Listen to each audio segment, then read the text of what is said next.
We all have things we would love to do in our free time: dusting off the guitar, tending to the neglected garden, finally learning how to scuba dive. And yet, on the rare occasion free time presents itself, we find ourselves doing everything but. It's tending to do list, catching up on emails, vegging out on Netflix. My next guest is someone who thrives at the intersection of business and pleasure. He's an internationally acclaimed multidisciplinary fine artist, photographer, and designer whose distinctive style has been seen on album covers like Slightly Stoopid and 311, and in media outlets like Forbes, Surfer Magazine, and Penthouse. He's also a husband, dad of three, and always expanding his mind and passion projects. Today is a conversation between two creatives, but a problem everyone can relate to. How do you make time for the things that you love to do? Fellow introvert, multi-passionate creator, and mixed media artist, Jay Alders. Hello, Meredith. Jay, it's so great to have you again. Last time we talked, it was 2020. And it's been a wild 3 years, but we made it. Yeah, I'm excited, Meredith. I always love our chats, and even though we haven't talked in a while, we always kind of keep loosely in touch on social media. And I always see all your cool posts and videos, so I feel like I've talked to you, since our last chat. Let's do this.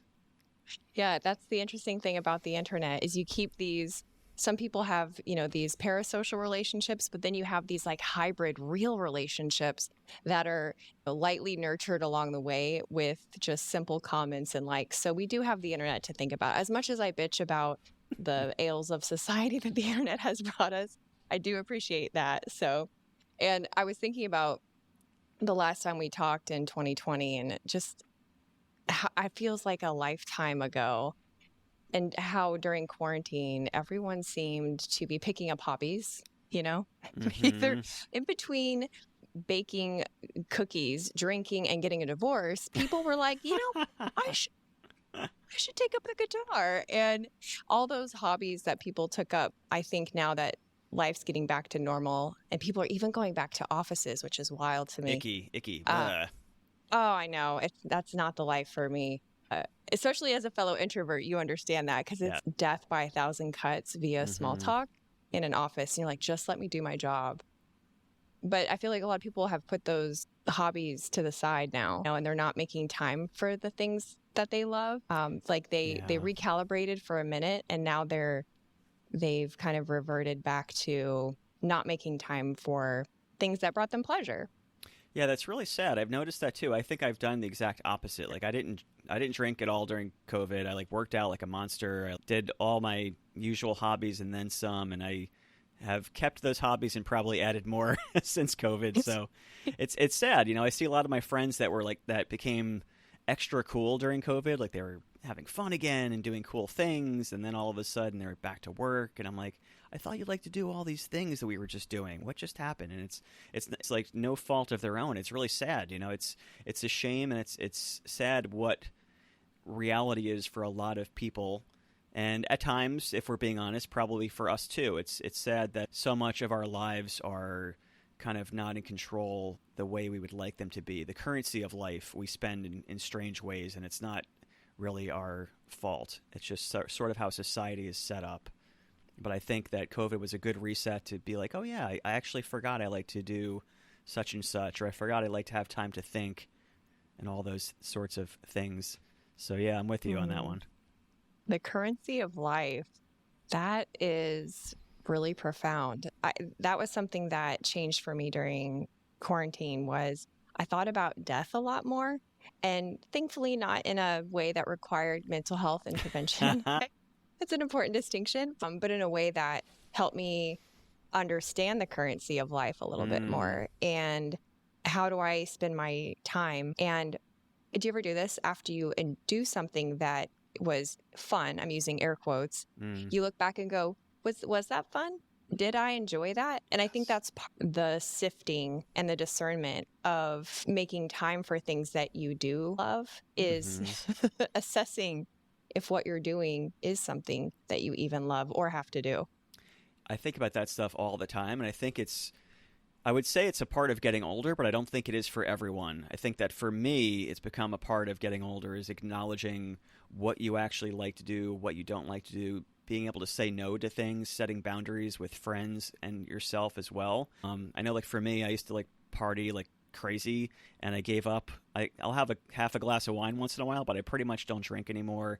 And it's funny, when you take away the social and chemical crutches, what you're left with is sort of a more true, in my case, a more true version of who you are. And I realized that a lot of the things that I loved doing, some of them were things that I like to say that I like to do that I did. It was things that I thought were really fun to do, but without the chemical lubricants, it was like, was I really having fun, or was I really covering up something else? I don't actually remember the question you asked that made me say all that, but that's what came to mind. Well, I don't think I asked a question. Okay. Well, this is a question. Hey. What was the Zinga? What was the thing that you decided that you didn't actually enjoy, that it was more of the chemical lubricants that made it, air quotes, fun, not real life fun? I feel like we talked about in a more casual conversation before this how we're both sort of introverted, but I think we also have that really strong extroverted side. Like right now we're communicating, we're not like hiding in a corner withering away. So we like to, Yeah. I think we're like kind of a combo platter of personalities, but I feel like at a large point in my life, I had to be sort of the center of attention at every party, at every gathering. And I think that throwing back some booze or like smoking on a big giant bong or certain things really helped with pushing that side of me forward.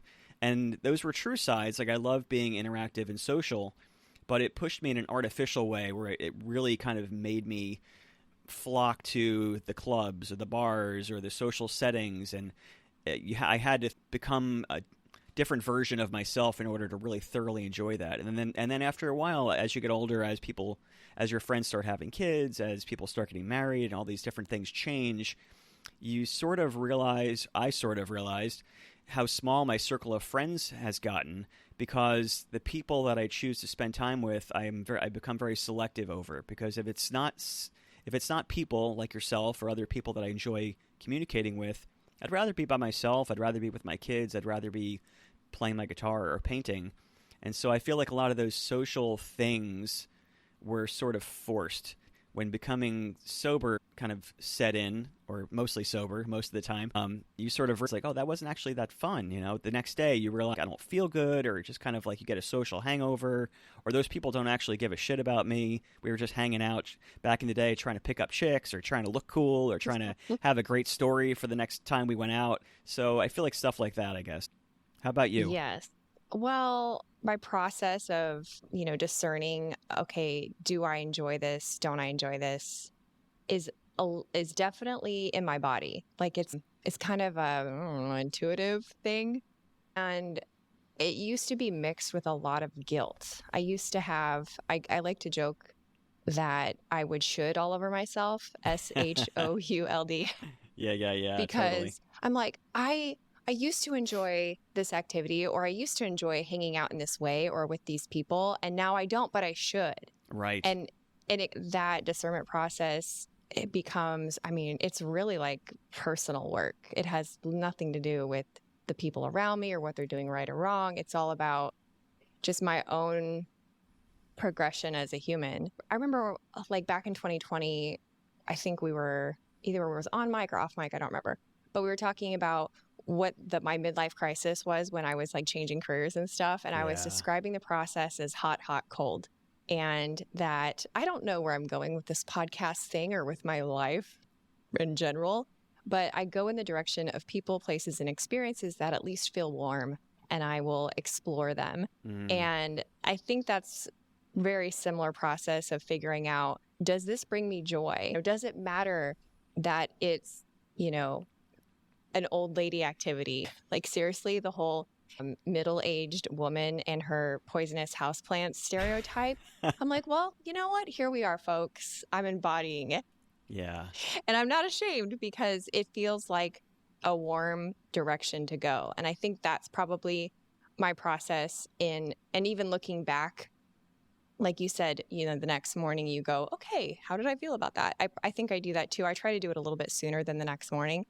And I check in with my body and I go, okay, do I feel like a lot of energy went out, or do I have energy in? Am I charged or drained? And I use that as data points to figure out, did I enjoy that? And then always trying something new, because I think humans are so adaptive that if we if we immerse ourselves in misery, we're so adaptive that we'll decide within ourselves that, you know what, this misery is great and I love it and it's mine and I am Mm-hmm. happy. I'm totally fulfilled and I do enjoy this.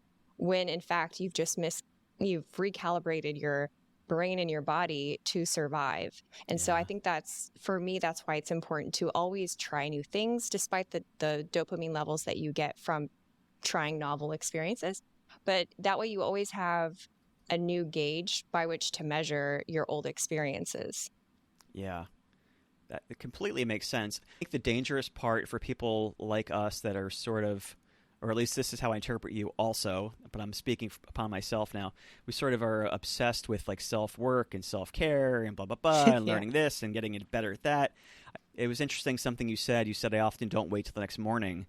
You think in the moment. And I do too, but I think that can become dangerous because there's certain sides of ourselves that need different things. And sometimes for me, the side of me that's always like, am I using my time the best way possible? Am I learning something? Am I adapting? Am I growing right now?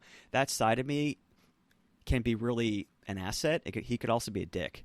That side of me can also be like the total bummer, and telling Yeah. my fun self that just wants to like surf or just wants to paint or play guitar, you really shouldn't be doing this. You should actually be reading that book while you're also organizing your folders, while you're also thinking about this, while you're also listening to an audiobook on whatever. And I feel like so it's important to be tapped into the energy, but it's also important to be aware of which Meredith is speaking to you at that moment. And I'm like hyper aware of this when I'm painting, because when I'm painting, it's just me and a paintbrush. And there's generally no distraction. And I've been, over the past 10 years especially, I've been very tuned into like which thoughts I'm having during that. And it's fascinating. And it's one of those things where I want to step away and start writing it, but I know that would ruin the moment. So I try to just use that as a meditative experience of watching. Like I was painting the other day, and I was watching the thoughts in my head going all these crazy directions. Like one of the voices was like, "Oh my God, this is amazing. You are so good. This is going to be the painting that like makes Picasso look like he sucks." And then all of a sudden it went from that to being like, "Oh my God, I don't know. I can't believe you just did that. Are you really paying attention to what you're like?" And it was like all these different voices and all these different personalities, and I sort of personify those personalities in my head. Oh, that's the me that does this, and that's the Jay that does that. Oh, that's interesting. And it's important to be aware of your different sides, I think, as opposed to just being binary. This is bad. This is good. How am I feeling at this moment? So I think it's nuanced for me. I think you hit the nail on the head. Yes, we are definitely alike in that. And yes, I do have to be careful of that. In fact, that has been, heavy sigh, something that I've been trying to reconcile within myself is the polarity of selves. Yes. And yeah, that sounds real hippie, and that's because it is. Yeah. It was something I had my first mushroom trip.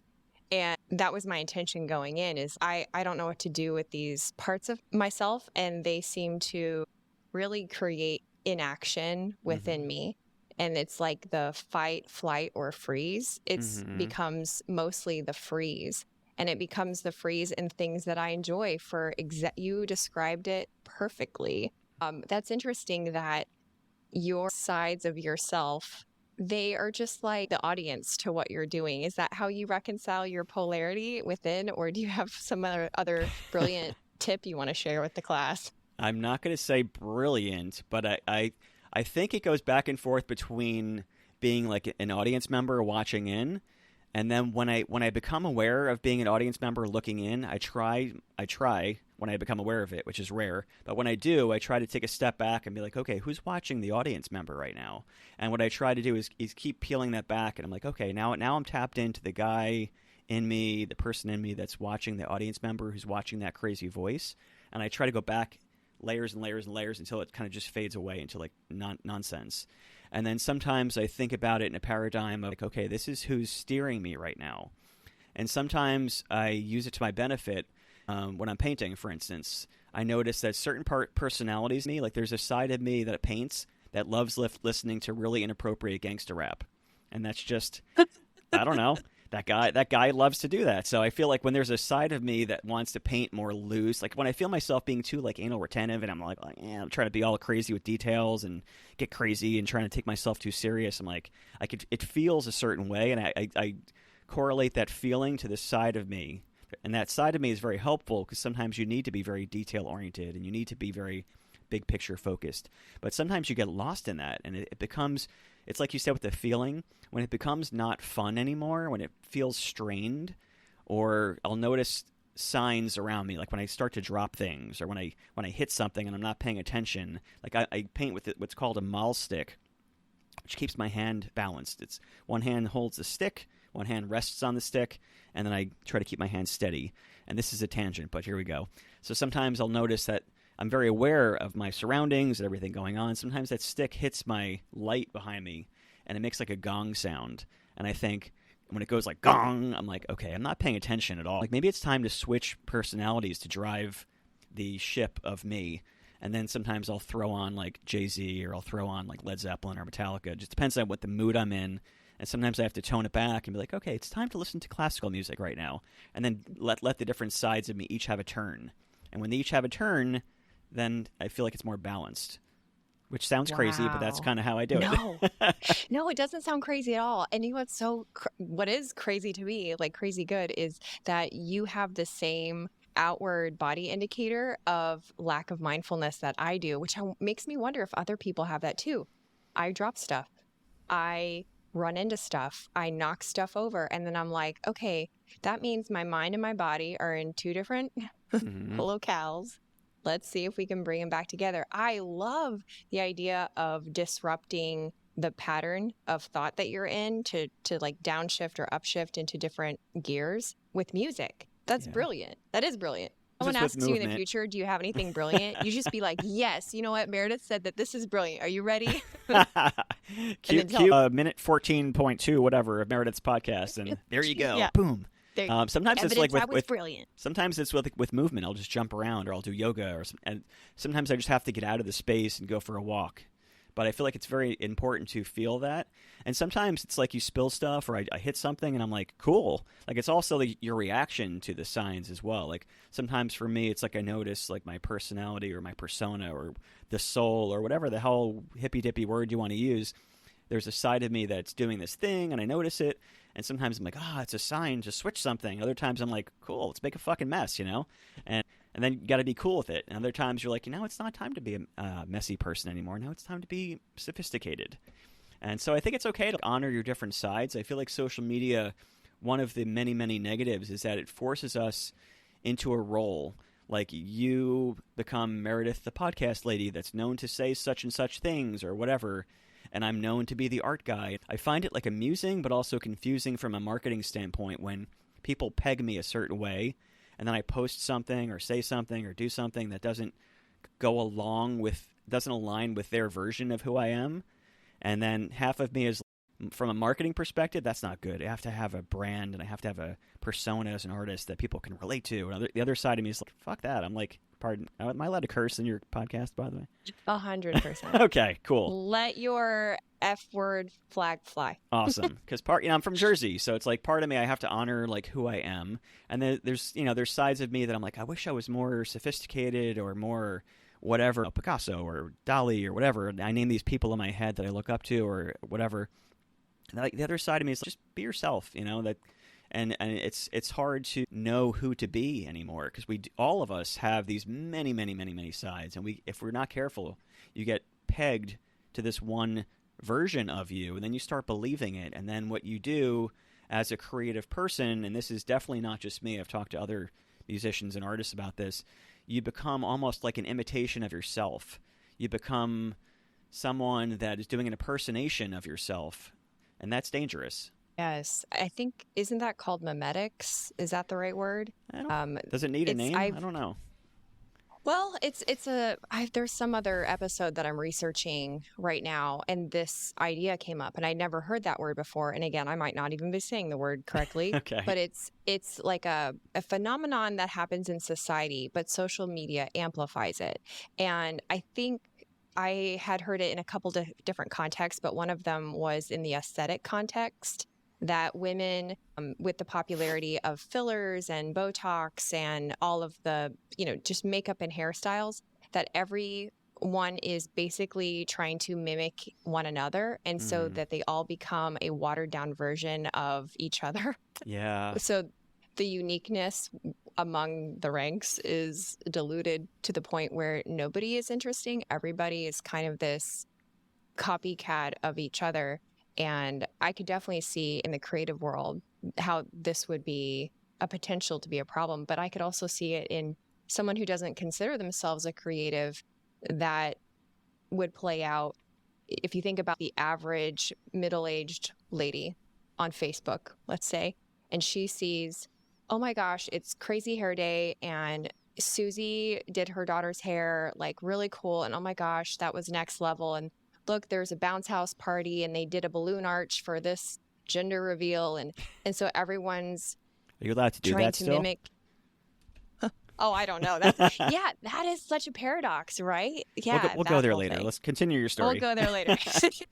Yeah, that's definitely a potential episode for another day. But it's like all these things that you see on social media. In this example, I'm using Facebook because they're more personal posts, right? You're not seeing like the highlight reel of, a world-renowned artist. You're seeing your next door neighbor and all the decorations she did for this, 5-year-old's birthday party. And so you go, okay, now I have to do that. But do you enjoy that? Right. And that's where the whole like making time for things you love and sifting out the things that you don't. Does that bring you joy? It might bring Susie joy, but because of the way our ancient minds are wired and the way that our modern tools work, right? It's Mm-hmm. like a real big conflict within us. And we create for ourselves these little prisons of repeating things that we don't even like doing. Yeah, there's a lot in what you said there that I could unpack and comment on because I definitely relate to it. I think I'll start here since we were talking about gender. I feel like we're seeing it more nowadays, which is good. But I feel like the social myth that women have more of the aesthetic pressures or more of the social pressures than men do, I think that's a total myth. And Oh, really? yeah, 100%. I mean, take it from any angle. Let's start from the aesthetic part. I think that women definitely have a pressure to make sure that you're made up and your hair and blah, blah, blah. But as a guy, I 100,000,000% felt the same pressure. Unfortunately, I'm not a guy that's like 6'3" with a giant chiseled jaw and giant shoulders. Do I wish I was, if I'm being honest? Yeah, I really do. I never have been, so I've had to accept the form that I was born in, as we all do. Now, when I was growing up, like my heroes were like superheroes and Bruce Lee and like G.I. Joe toys and Batman and all these different guys that I could never be. And so I think that guys do a really good job of kind of hiding it and kind of keeping it, bottled up. But there's like a reason that guys are in the gym or some guys are in the gym a lot. We do things to make our stock grow. I think that it's obviously nuanced for men versus women. There's different versions of it, but I don't think it's any less significant for men than it is for women as far as the aesthetic thing goes. And as far as the other stuff goes, what I was thinking of is like being a parent. I think that also is a myth with parents that moms are the ones that spend all their time on Etsy and all these different Pinterest sites and all these different things comparing what can I do and blah blah blah. I don't know about most guys, but like for me and all my guy friends that I feel closest to, like we take our role as fathers extremely serious, and I put an enormous amount of pressure on myself. Like even to this day, I think, shit, I wish I had a more proper baby book for my kids, but I wish I painted all these pictures of my kids and all these different things, but how I reconcile it myself, like, yeah, but I was busy being a good dad.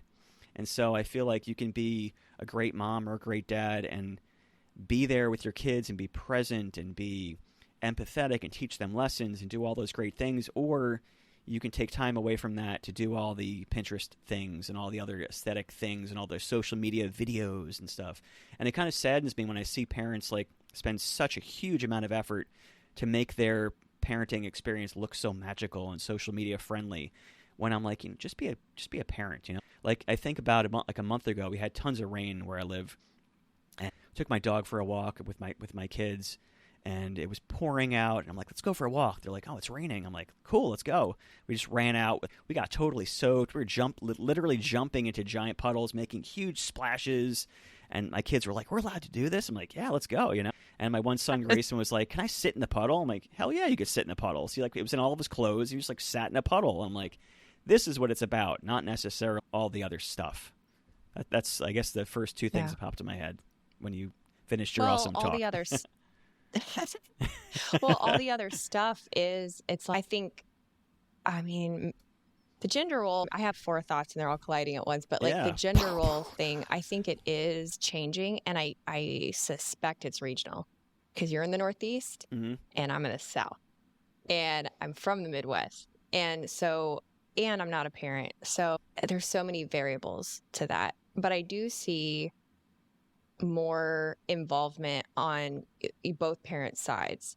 And so with more involvement comes more pressure regardless of, your gender. But what I hope that people will take away from our pontificating today is that it's okay to not participate in things that you don't love, because you have to make space. Because I think that's what happens when you're doing all the things the Joneses are doing, is you don't have space to have the creative thought, you know what, it's raining, let's go outside and play in the rain.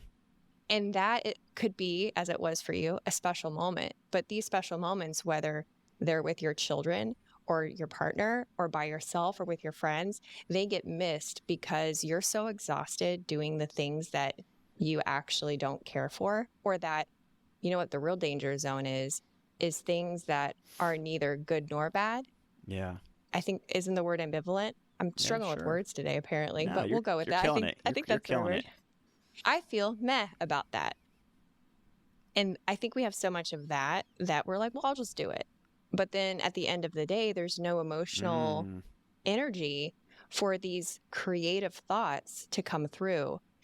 The kinds of energy that is required to assess your energy, the kinds of energy that's required to go, what would I enjoy? And we become disconnected from ourselves because we can't even answer the question, what is it that I want? I think you're stumbling into territory that's making me think of the topic of delayed gratification. Because the reason I'm thinking about that is because so like for me, I'm known as an artist, but I also love to play guitar, I love to play bass, I love to noodle on the piano, I love to do all kinds of stuff. And all of those things that I literally love to do require doing a lot, not a little bit, but a lot of stuff that I feel meh about, right? So it's interesting because someone listening to this could choose to spend that meh energy on something that gives back to them. They can invest in themselves. And I'm not just talking about the like self-empowerment, let's evolve kind of side of you, but the side of you that like, oh, when I was a kid, I loved to draw, or when I always wish I could play piano, or whatever it might, something that has no purpose other than it's a goal that you have, right? And so I think that we all have some version of those things, and those things could be obviously further separated into the category of this is going to evolve me as a human, this is going to be really fun, this is going to advance my skills, whatever. You can break things down, forever. But when it comes down to it, it's I think a lot of people choose to spend the meh energy just plopping down on the couch and just watching shows they don't care about or scrolling through things, and it goes back to that life currency, right? So I feel like you could spend 10 minutes doing something that might be boring or not fulfilling or not giving back to your life on social media or Netflix or whatever, or you could spend that exact time, like when I'm cooking food for my kids, sometimes I'll work on learning my Spanish. I'm trying to get more fluent in Spanish, or I'll, if I'm organizing my closet, I might be listening to a podcast on guitar theory, or I might be working on social media stuff, which, to be quite honest, I really don't like doing. Or I have to do like admin stuff or office things or ship artwork. There's a lot of things we have to do that might fill the category of boring. And I think a lot of people put those things together because if you want to be good at painting or even average at painting, or if you want to play guitar or whatever, it takes some boring time, but it's for a purpose. And I think that goes back to are you willing to have delayed gratification? Are you willing to do stuff that's not fun or enjoyable for a purpose that's bigger than you? That's so true. Yeah, because when I think about like the podcast, there's parts of it that I don't want to sit and watch a video tutorial on how to use the new software. Like Yeah. I'd rather have a pap smear. Like it's not enjoyable at all. And I feel so antsy doing it, but it is the thing that like moves the needle forward. Right. And that kind of brings up the idea of utility versus pleasure, and also a little bit of like workaholicism, because you were like, okay, I could be doing this and this would move this forward. And I didn't realize how similar we are. It's just really interesting. I also do that. Like like at the end of the day, I'm like, oh, I'm done. Yay. What should I do now? And then I remember, oh, I have to cook dinner.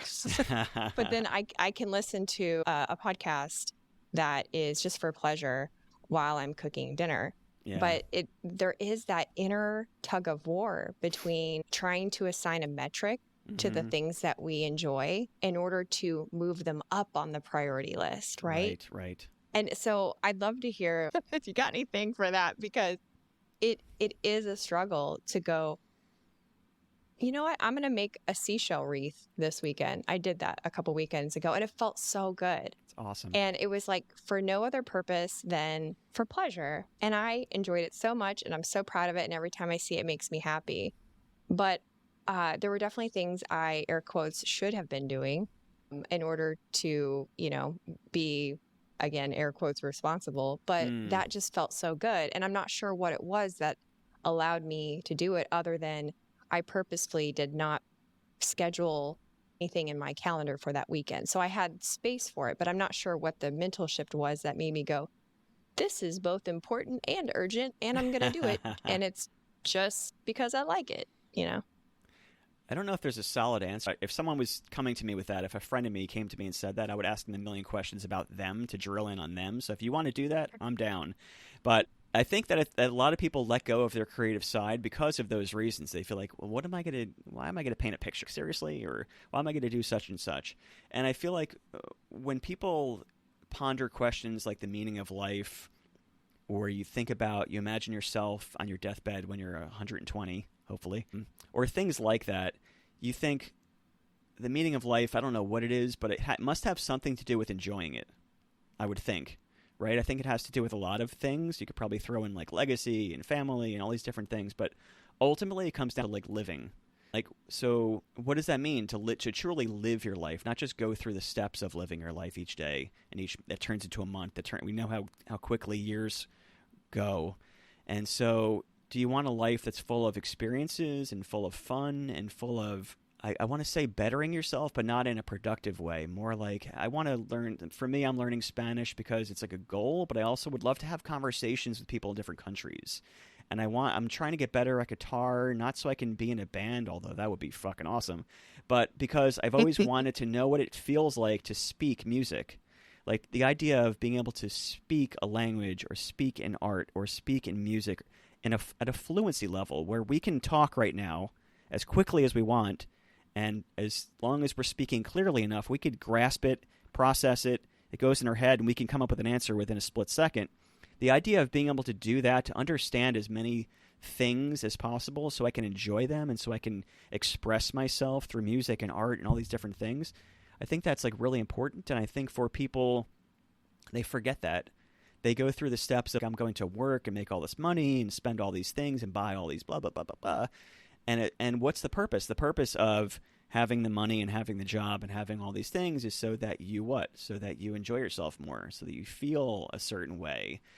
So for me, I have chosen a certain path, which is definitely not the smartest financial path, I'll put on record, but I feel as though it gives me enough freedom to truly live in a way that I can express myself, I can have freedom, I can do things in a way that feels cohesive to who I am as a person, and sort of live in a way that gets me to the end result. Like I have friends that work like freaking crazy, make way more money than I do, And what's the purpose? I guess the purpose is so they have money, so they feel better, so they can do more things. I'd rather just do more things and be happy and just skip the middle part. You know what I mean? So they're such complex topics, but they're fun. They're fun to talk about. Yeah, and they're fun to think about too, because when you were describing everything, the word that came to mind was just like the richness of life. There's no depth to life that is wash, rinse, repeat. Mm. And a copycat of your neighbor. Is that really rich? And I think creatives have a particular appetite to experience as much as they can. I hope that reincarnation is real, as long as I don't have to come back as like a stink bug or something. I hope it's not real. But there's so much. The reason that I hope that it's real is because there's so much in this world and this life that I want to also experience that I feel like I would probably need another lifetime to do it in. And there's just not enough space for it. But there's also, right? So much of life is not this or that. It's this and that. There is also this part of me that has to win a debate in my head, that polarity, the part of me that is utilitarian, the part of me that is mechanical, list making, follows steps, thinks in linear ways. Right. She can be a real bitch, but she's very productive. And sometimes she drives the bus. And then there's this other part of me that's like the braless, barefoot hippie beach going, oh my God, it's raining. Like your example. Sure. It's, look at this seashell. It's so beautiful. And so I find that I do have to hack the part of me that is utilitarian in order to let the part of me that is free-spirited kind of come into the picture. So here's a perfect example. I have struggled with consistent meditation ever since I started to meditate. And just sitting myself down and trying to make myself do it was really hard. I started going to a once a week meditation class where the teacher said, meditation is utility. And he expanded on that, talking about how it makes your brain better, et cetera, all these things, all these benefits. That cured me. I've been meditating almost daily since, like for 10 minutes, not even like a couple minutes, like for 10 minutes. And so I wonder, maybe there's room for justifying the things that you love to do by, painting it in a way that just gives your inner self permission. This is for my mental health. This is because I may stumble upon something brilliantly creative that I can make money off of in the case of, someone like you. The first thing that popped in my head when you said that is a story that's going to make me sound stupid in my former self, but I'm okay with that. When I first started dating my wife, I remember this story. I was painting in my studio, which was like sort of attached by another room to the kitchen, and my girlfriend at the time was making food, blah, blah, blah, and I was painting, and I was having these deep thoughts, and this is so stupid, but it's fun to talk about. I remember going into my girlfriend at the time, and I was like, oh, I just realized something. As a man, I've always thought it was kind of like silly or nonsensical how often my friends that are girls, would just talk for no reason. It wasn't going anywhere. They would just bop, bop, bop. Like for the guy, it's a typical, and all you'd hear is like, it's not going anywhere. It's not around its central topic. They're not trying to talk about it. It was just like, just talk. And it never made sense to me until this exact moment. And this exact moment was, I realized that women do that to figure things out just as much as express. And here I was, a man standing behind an easel painting a picture for no apparent reason other than to do the exact same thing. Why am I doing this? There's no purpose. I'm just painting a picture, I'm having a conversation. I'm expressing, but I'm also figuring things out. And I'm like, oh my God, this is why women, as a stereotype, do that, for the same reason that men and women paint, or men sit around fish, which I don't do and I've never understood, and now I do. But it's so funny, isn't it? It's weird how we, in our roles that we're in, think that the other, whatever that other is for you, whether it's based around like gender or a job or whatever it might be, the other is so strange or doesn't make any sense to you, when in reality you're probably doing the exact same thing manifested in a different way. You were talking about, meditating or how did I say that so weird? Meditating. Who says it like that? About Meditating. about meditating. You put It's the emphasis on the wrong syllable. yes. Bum, psh. There you go. It's so funny because I too I meditate as much as possible, but since having kids, it's virtually impossible. But I'll do it. I'll drop my daughter at piano class, and I'll sit in the car for 10 minutes and meditate, or as I'm painting, I'll meditate, or when I'm walking. And I feel like for people that are very, very busy or don't get meditating, I think that it's just becoming aware of everything at once, like becoming aware of your body, your thoughts, just kind of letting things happen. It's the analogy they teach you in meditation, like your thoughts are like clouds floating by and you're just being a witness to them. You're just watching them. And I think the more you can become aware of all of those different clouds in your life, the more sort of connected you are, the less disconnected. The more you're aware, hey, is my posture good? The more you're aware, am I saying the right things? Am I saying the wrong things? And being okay with it, because it's just like a cloud. It's going to go by and be like, oh, interesting. Oh, that's fascinating. Yeah, I do know. And I mean, you're describing creativity as a tool for problem solving. Yes. Earlier when you're talking about the women who we talk in circles and we're ba, ba, ba, ba, ba. Did you know in Spanish that's ta, ta, ta, ta, ta, ta, ta, Is since it? we're talking about Spanish? Yeah. Do you speak I Spanish? once was sí, el próximo tiempo podemos hablar y charlar en español, okay? Muy bien. Next time we'll speak in Spanish. My friends because my name's Meredith Hackworth, right? Okay. And I'm blonde with light skin and blue eyes. And when I told this one girl I was talking with, there was a group of ladies, and they go, "Okay, we got to confess, you're a little funny." And I said, "How am I funny?" "Okay, well, you see, you look the way you do." And I'm like, "Yeah, I'm definitely a white girl." And they were like, "Yes, that. And your name is Meredith Hackworth." And I was like, "Well, what's funny about that?" "Well, in Spanish, we imitate English as ta ta ta ta ta ta ta ta because we don't have that sound." And you are like the stereotype of like a white lady, and your name Right. is Meredith Hackworth. So it's funny. And she goes, "So I call you Mari." So that's how I got my Spanish nickname of Nice. Mari, because they were like, "You're." But anyway, rabbit trail complete. Love it. It's great. Yes. So next time we'll speak in Spanish maybe. But anyway, back to creativity as a tool for problem solving. It's interesting because like what you're describing to me is the usefulness of creativity and the usefulness of pleasurable activities because they lead to practical things. Yes. And so it's just that getting over that little hump of justification for the thing. And for people like you're talking about your kids, there's different seasons to your life. And for someone like you, additionally, who makes a living doing super cool creative stuff, but you also have a jillion like passion projects. Yeah. And how do you communicate with your family about, "Oh, this is daddy's having fun today. You can interrupt and I can help, or I can hang out. I can put this down," compared to the moments where you're like, "Daddy needs to finish this because there's a deadline and someone's giving me money for this." Are you familiar with that whole pick 3 topic? I think Randy Zuckerberg came up with it. I could be wrong, but I'm pretty sure it was her. But it was something that I found really interesting. And the concept is basically there's only so many things you can focus on or prioritize in life. You could pick 3. And she gave an example, like work, sleep, family, let's say.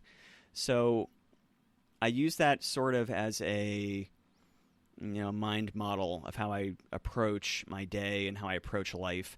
So for me, it's, family and sleep / health, and I would say, business or art. I kind of put that in one thing.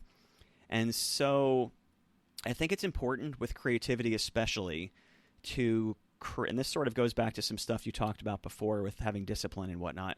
I think it's important to put fenced-in yards around the things in your life that are important. And then once you're within that fenced-in yard, you should be able to have freedom to be creative, to have fun, to let go. So maybe the Meredith side of you that's very structured and needs that says, okay, this weekend, block this fenced-in yard, you can go crazy with seashells and make a wreath. That's okay. You're allowed to do that. And you gave yourself permission, aka an area boundary. Within this 2 days, you're going to make this awesome wreath seashell thing. And so for me, I try to do the same thing. I say, okay, I have a block of an hour in the morning where I work out, and then I have a block of time that I'm going to do such and such, and a block of time that I do such and such. And my painting as well has a block of time, a fenced-in yard, like my studio that I'm in now. And so if I'm working on a project, whether it's for fun or whether it's for work or whatever, or maybe a combination of the two, I say to myself, okay, for the next hour, 2 hours, 3 hours, I tell my wife, my kids are usually at school when I do this, so it usually doesn't interfere with them. But I'll tell my wife, I'll put my computer on Do Not Disturb. I'm like, I'm going into the zone, and I'm getting lost, and I'm going to be guilt-free, and I'm going to do my thing. And when I feel like the time is up, boop, next, go on to the next task. And so for me, I sort of compartmentalize everything in that regard. And so I feel like it's important to, it's like that Jocko Willink quote, discipline equals freedom. It's very, very true. You have to be disciplined in order to have freedom, both in a very literal sense as far as a country or government goes, but also as far as your life goes. If you're structured and you have discipline to work out, you can have the freedom to feel healthy and feel mobile and feel strong. If you have the discipline to create blocks of time for your creativity, you also will have the time within that to just be nuts, be a kid, have fun, enjoy yourself. And so I think a lot of people don't do that, and it doesn't have to be super complicated, but that's sort of how I approach it. Does that answer the question that you threw at me? Or Yeah, no? I like it. No, it totally does. It's, I mean, the underlying spirit of that is intentionality. Because you're like, okay, my kids are at school, and obviously everyone's situation is different, but you communicate with Chelsea that, okay, I'm in the zone, like you have a word for it. I really like that. And I was just imagining that for parents that maybe have to be in the zone in front of their kids, that's actually probably a good thing, because then you've got Yes. a generation that doesn't not know how to make friends, that doesn't, like, because spending time with friends is also Mm-hmm. presumably pleasurable, that values exploring creativity, that it values exploring passion projects. And yeah, I like how you like tailored that for yourself. I feel like the formula, which is not the right word, but the formula for time management for the things that you love is a non-formula. It's about looking inside yourself, assessing what you do and don't like, and then using intention and creativity to create a fence, like you said, Yeah. that you can wiggle around in. So don't get me wrong; it's not always as intuitive and easy as that. I use Trello for my to-do notes and everything, and I have everything so incredibly structured in every category of my life. Like I'm so Really? incredibly anal and structured with every goal, everything I like to do, everything I have to do, every business I'm involved with.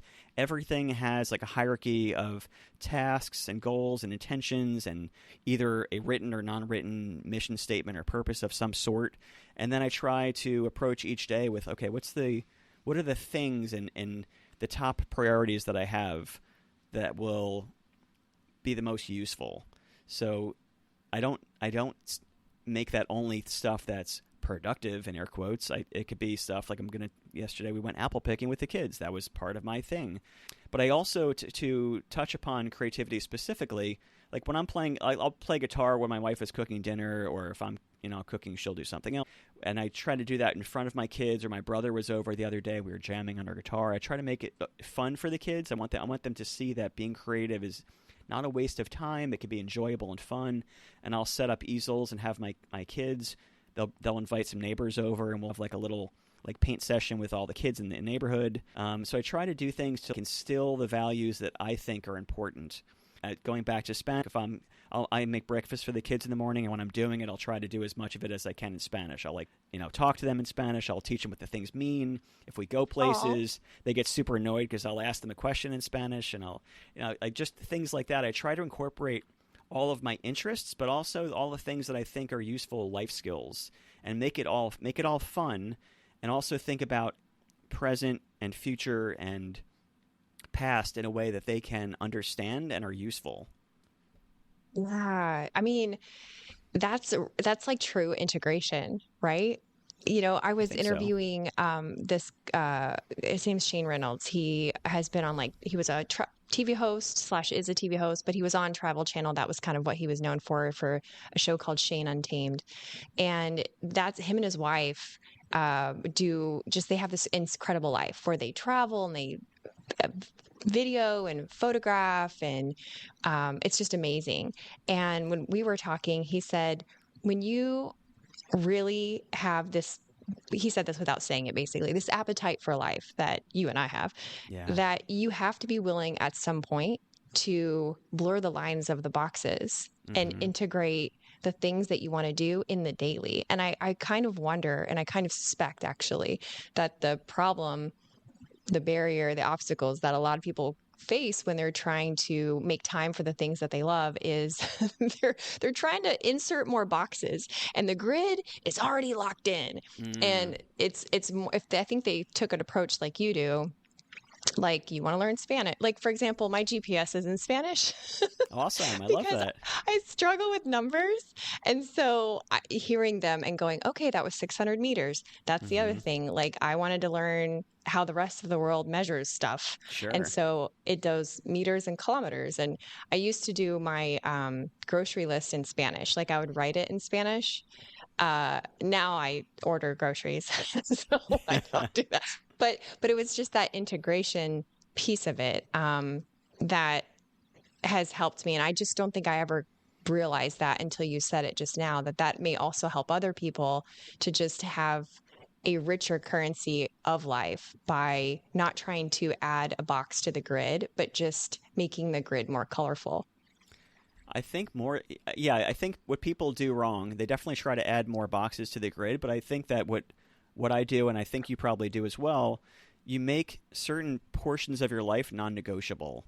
So I feel like if you make your health, your sleep, your fitness, your family, your work, or whatever it is for you and for everyone else listening, if you make certain things non-negotiable, then if there's not room for other stuff, then fuck it, who cares, you know? So it's like for me speaking, it's like I have to work out almost every day. I have to eat healthy, extremely healthy, to the point where most people would be like, "Why are you eating like that?" I have, there's certain things that I do. There's certain things that ways that I think. Even with your thinking, you have to think certain ways. That doesn't mean you can't wander, but if you let yourself get too stuck in depressed thinking or anxious thinking, I feel like that philosophy sort of goes with that as well. You have to have non-negotiable ways that you act and behave and how you approach life, and that generally will fill up your life with stuff that matters to you. And stuff like nonsense TV shows or excessive scrolling on social media, that just doesn't fit because I'm too busy doing things that do matter to me. And I think that people don't put enough intention behind that. Like they might think that such and such matters to me and it'll matter to me someday when I do it. No, no, no. You got it all backward. If traveling or seeing the world matters to you, you don't think about it like then. Do it now. Or if playing or being musical matters to me, or being fluent in Spanish matters to me. And someday when I retire, I'm gonna like no. That's you got it all backwards. And I think that people do not prioritize or intentionalize their life enough. Hmm. Yeah. I want to springboard onto a word that you said, which is the prioritize, because another hiccup I think a lot of people run into, and certainly one that I've experienced as a person that just has diarrhea of ideas. Like, I just feel like, I mean, that's graphic, but that's how it feels. I have Pap someone hire smears, me. diarrhea, all kinds of stuff going on in this I podcast, mean, ladies and welcome to gentlemen. the show. It's not safe for work, but it's not boring, everyone. Yeah. So I just feel like someone needs to hire me to just come and give ideas. Like if you, I really would love to break into that, whatever business world that is, because I just have endless ideas that I have no time to execute. I am working on my workflow to improve it so that the things that are creative expressions in progress can Hmm. continue to be in progress, right? And be in Right. motion, like the podcast, right? So Sure. I'm trying to dial in that workflow in order to make space. But however, the question that I will ask you I'd love to hear your thoughts on is prioritizing these passion projects, right? I have a surf documentary that I started on in Cool. 2020. It's very cool. It's first generation surfers in Pensacola. Is it done? No. No, it sure isn't. You are writing a book or have written a book. That's something. So, and then you're the guitar and the Spanish and the weightlifting and the nature and the children and the skateboarding and the surfing. Am I missing anything? Like you got a lot of stuff. Rock So climbing, jujitsu, I yeah, forgot about lots of that. other stuff. Yeah, you got lots of stuff. So how do you, in your world, how do you prioritize which project you're going to move forward? Mm. So I'll give you a practical thing that I do first. There's an app that I heard on another podcast like a year ago, and it's been very helpful. It's called Brain Toss, I believe it is. And so I have, like everyone, we have things pouring in our head all day long, and this thing is great because if I have an idea like I do, I'll just throw it into this app, and it just hits send, write it down, and hit send, and it goes to my either my inbox or my Trello or my Evernote, whichever I choose to send it to. And so I have in my Trello. Are you familiar with Trello? It's a pretty cool tool. Ish, Ish. yes. It's cool. It's pretty cool. So I have one of the columns is set to be called capture, which I think I probably borrowed from Stephen Covey or someone, one of the many billions of books I read on the topic. But I have a capture section where just everything just pours into, right? And on a quasi-regular basis, I'll go through there and see which of it is nonsense, which of it fits in somewhere. Like I might have an idea for, I should do this on my website, and I should learn this song on guitar, and I should do this with the kids, and blah, blah, blah, all these different things. I should do this new business or whatever. And I'll throw it in there, and then I'll categorize it in all these different, like I said, different columns or different categories. And one might fit into the business section, one's personal, whatever. It might get niched down even further. And then I'll go through there and look through them all and be like, okay, which of these is the biggest priority at the moment? Which of these things is something that I really want to work on? Which of these things only takes 10 minutes to nudge forward? And I try is the emphasis here because I'm not perfect. Each day, okay, what are the 1, 2, 3 things that I can do that will either feel the best or push me in a direction that I need to go in, or will it be just enjoyable? And it's constantly shifting. Like you mentioned the book. I started a book many years ago, and I pretty much finished it. And to make a long story short, I spent a lot of years working on it, and I finished it, and afterwards I read it, I'm like, I don't know. I feel like it just needs something. So I just pushed it off for the Really? past couple of years because I feel like by not thinking about it, it's become more clear in my head. Like I've been working on it in my head. Now I'm more clear on what I was trying to do with it. And so whenever the time comes that I have time to work on it, I think I'll be more focused on it. Or if I'm working on a painting that I haven't touched in months, in my head, I sort of still working on things. Like we're always marinating things in our head. And we can choose to marinate on the latest topics in the news in the back of our head, or we can choose to think about, XYZ projects or ideas or thoughts. And it's up to us how we spend that currency again of our life. Do we spend all this extra time, whether it's 5 minutes or 10 minutes or 2 minutes, thinking about something that's going to help us? Or do you spend your time worrying about things that you have zero control over? So for me, I feel like I take my scheduling and my prioritization and maybe like blocks of one day, then a week, and then maybe a few months, like whatever that comes out to. And so I try to just prioritize and schedule things that are in those zones. Like, what can I do today? What am I going to try to achieve by next week? And then in a few months from now, where do I want to be? I don't know. It's not perfect. That's just what I do. I always feel like a loser because I can't achieve all the stuff I want to do.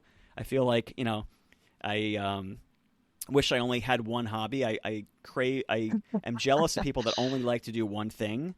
That Yeah. seems really boring for me. I'd rather be mediocre at lots and lots of things. But that kind of hurts when it comes down to brand, as you know, marketing and business and all these other categories. If you just drill in on one thing, you're going to really do great. But for me, for better or worse, I like to do a lot of things, and that's just who I am. So, Well, that just perfectly illustrates the two sides, right? mm, The duality of our inner world that values a metric and the part of our inner world that says fuck the metric. This yeah, is fun. And it goes back and forth. I feel that very deeply. Like two places that I feel that is I love disc golf and I love archery. cool. And I love that I too. those are Yeah, and it's hot here in the Florida Panhandle, so this is like archery season, disc golf season, and every time I do those things, the people that I'm with are like, "Oh God, Meredith, you could be so good. You could be like in a club or something. You should totally like dial this in." I'm like, Yeah. "Yeah, I should dial it in." And then there's that Do you that like picture metric yourself side. as like one of those girls that like stands on her hands and arches her back and uses her feet to pull the bow? And have you seen that? Those chicks that do that? Yes, there's that one British woman that does it on Might have seen her. Instagram, and there's fire involved and sparkly leotards. And I'm like, yeah, yeah, I want a sparkly leotard and some fire. Sure. That sounds cool. Mostly I get excited about hitting the target. And actually, more than a sparkly leotard, I think about who I imagine my ancestors were, and I feel like Mm, I can feel them when I'm there. So I think they were yeah. like Viking water people, like, like on the ships, and they had and the women were the warriors. And that's kind of, I would rather braid my hair and dress like Lagatha from that show on Netflix than have a sparkly leotard. But yeah, yeah. So there's that part of me, the metric side that kicks in that goes, I want to be great at this, and then I feel bad that I don't pursue it to that level, Mm, just like you were saying. yeah. So it's like the back and forth, but there's somewhere there's seasonality in it. And it's just hard for us to, as humans, I think modern humans, to accept that we are a part of seasons. We expect of ourselves absolute consistency, absolute 110%. It's that industrial Yeah. revolution leftover residue on our primitive brains that goes, no, you must be operating at full throttle all the time. Right. And yet we don't expect that out of nature. Like, sometimes chickens don't lay eggs. Mm, The leaves, they fall off of the trees. The yeah. weather isn't always perfect, like, 75 and sunny. And yet we don't get mad at those things, those parts of nature that change their level of productivity, because we're like, yes, it is a natural thing for chickens to not lay eggs 24/7. Yeah. And yet of ourselves, we expect us to not just be laying eggs, but to be laying the golden eggs every day, all the time. What just came to mind is I think a lot of it comes down to ego because I think a lot of us we get stuck on certain things and the idea of changing how you see yourself and how your friends see yourself is a painful thing. Like if you go from drinking a lot to not drinking, your friend groups change, your identity of your as a person changes. If you were always known as Meredith, the Viking archer girl, and you were in these world competitions, and all of a sudden you're like, now I'm going to Yeah. crochet or whatever. I'm going to make a video, a YouTube channel on crocheting or whatever. Like whenever we switch identities, we're like, oh man, it's a painful type of Mhm. situation. And I think it's okay to spend periods of your life where all you want to do is one thing and you're obsessive about it and then switch gears. And you could always look back and say, oh, I could have been this world-class Viking archer chick. But it's like, it's okay to like just kind of move around and try taste things. It's like Gary Vee talks about like tasting things, which is like kind of a nice way to think about it, like a little like a buffet of life. And I think that's cool. Like I think about my own life. There was periods of my time where I was better than an average skateboarder. Now I'm not. There was periods in my life where I was slightly better than an average surfer. I'm definitely not. There was periods in my Hmm. life where I was like above average or a little bit above average on a lot of different things that some of those things I let go of just to pick up new things. And that's okay. It's okay to try things out because how else are you going to know what you like or what you're good at? But it's also important to make time for those things. It's people that work too much, and we definitely, I'm sure, fall into that category of obsessive work and productivity, like that. But once you make a seashell wreath or you watch sunrise or you go on a trip, we all know that feeling of like, oh my God, I forgot what it feels like to feel good. Oh my God, I forgot how like, whoa, I forgot. We forget. And that's the reason that you should stick to or pursue creativity. It's not so you can, why should I do this? I'm not going to be good at it. It's so you can have that feeling, and that feeling reverberates out in all parts of your life because you're a better person after you do those things. Even if you play guitar and you suck, the rest of the day you're going to be like, yeah, I played guitar. And it makes you an interesting person to other people when you're good at something, or when you're passionate about something also, or when you're obsessive about something. It's interesting. I find myself listening to podcasts on topics that I have no real interest in, but I love hearing the passion from the person. And I think people like that. And so in a social setting, if you're, let's say you're single and you're dating, you're going to be a lot more appealing to people if you have true interests. And guess what? You're actually more interesting to yourself. And that's really what matters. And I think people don't do that. They're like, why should I draw? Why should I paint? Why should I write? Why should I do whatever? Fill in the blank. That's why, because you want to be more interesting to yourself. You want to enjoy life. You want to let those lessons, those feelings go throughout the rest of your life, and not just save it for when you're retired. You'll learn to make a sweater or whatever. It's important to do those things now, I think. Wow. I never connected it with ego and your identity and that is something I'm going to have to meditate on. That is really good. I'm really glad that you shared that. And this has been such a great conversation.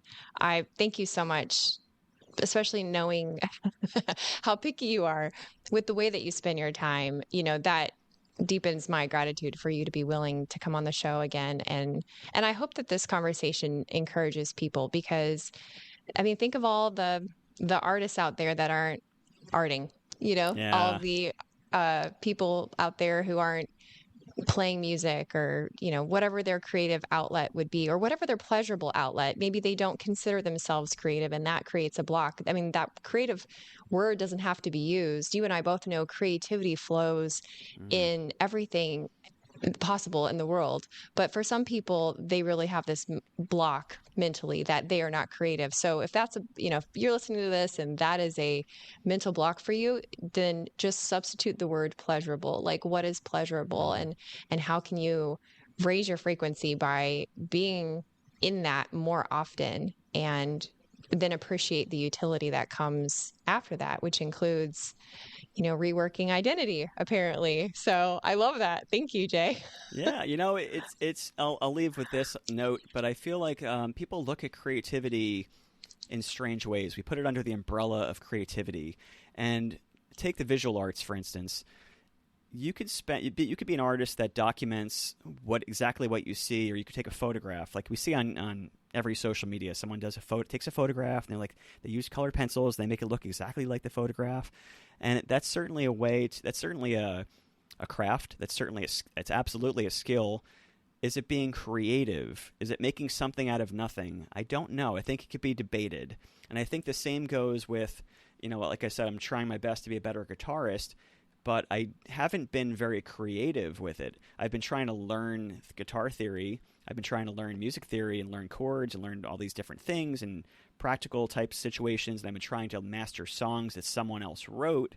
And maybe I can get to the point where I can read music and play it, and that's absolutely a major skill, and that's absolutely a great hobby. Is it being creative? I don't know. I don't think so. I think that being creative, involves a lot of making something out of nothing and taking chances. And I try to do that with my art as much as possible.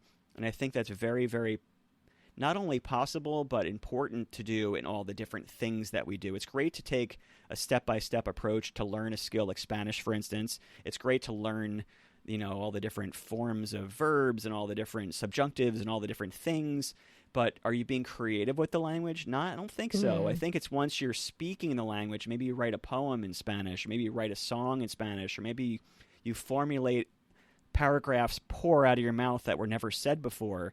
That's being creative. So I think the idea of being creative is not good enough advice. I think take chances, fuck around a little bit with your thing, be willing to make mistakes. Don't just follow this step-by-step approach of like, here is how you do this. Let me follow step 1, 2, 3, or let me copy this photo exactly as it is, or let me, whatever it might be. I think it's important to take chances, because that's where the magic is. I don't know if there's a lot of magic in the process of self-expression unless you're doing something that wasn't there before you started it. If you're not conjuring out of magical thin air, then you're missing a big part of it, I think. That's true. Yeah, I would agree with you for sure, because drawing like, to use your example of copying a picture and drawing, it's cathartic and it's pleasurable, And maybe it's like a stepping stone to something that is more like liberated, Yeah. like Mm-hmm. there's like the empty space, like the colored pencil on the paper is like, ooh, it's like when you're writing your book, the blinking cursor on the empty Word doc. It's like, ooh, that's a lot of freedom. And Mm. so there's definitely stepping stones to that, but people are missing out if they don't branch into that. I would agree with that. Thank you again, man. This has been great. Do you want to shout out what you got going on? I think you should shout out. I'm going to tell you what you should shout out, Jay. Yes, I please think tell you me. should Put it shout put it in out. the chat and I'll read it. There you go. Thank you, everyone. I so appreciate you being here. I think people can probably hear this. This is why I'm gonna, give you a low pitch to shout this out. They can hear the coaching part of you, the part of your offerings that includes creative coaching. I feel like that came out a little bit today. So you can shout Mm. out whatever you want, but I think you should probably, touch on that because I think people could hear it today. I'm not really good at shouting out myself per se. I'm an artist. I'm a dad. I try to be a good person. If you're interested in following me, I'm a social media whore. You could just look up Jay Alders on any. You pick the platform. I'm probably there. I have prints and original art on my website. I make a living from art. So if you like what you see, please be supportive to me or any artist or musician that you come across. We all could use it. And like Meredith alluded to, I offer creative coaching, which is something that I thoroughly enjoy. I take it from a more spiritual, intuitive approach as opposed to like a step 1, 2, 3 thing. And that's not something that I do a huge amount of because I'm very selective with who I work with. But, I also have a podcast as well. I think it's important just to pursue your interests. And I think that the visual arts is something that people should value just as much as putting on a background song while you're cooking dinner. I think it's important to have art in your house because intuitively you're going to see the art and it's going to teach you about how the process of that artist sees the world. And I think the more that we can connect to other creatives, the more we can learn from each other. I'll leave you with that. Beautifully said. Thank you again. Yeah, thanks, Meredith. Always love talking to you.